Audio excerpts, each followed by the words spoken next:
sa bumagsak na tulay yan sa Alcala, Cagayan. Oo.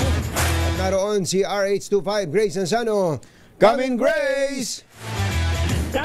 Jerry, ngayong araw, inaasahan ng magsasagawa ng masusing investigasyon ang Department of Public Works and Highway matapos kahapon pasado alas 4:30 ng hapon nang bumagsak ang sinasabing nasa isa sa pinakamatandang tulay sa bayan ng Alcala.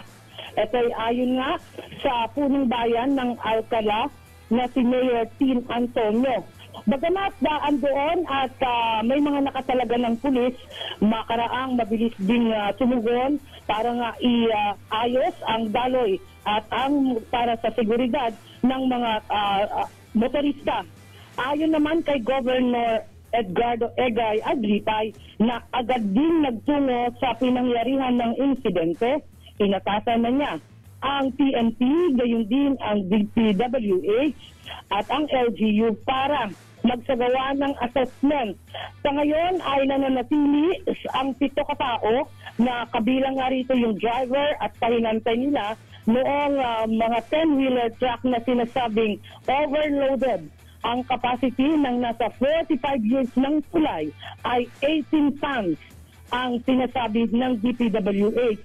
Pero mas mabigat at halos na triple ang bigat na kargado pa ang mga 10-wheeler truck na ito. Sa ngayon, maraming mga residente ang umaaray nga dahil sa layo ng iniikutan.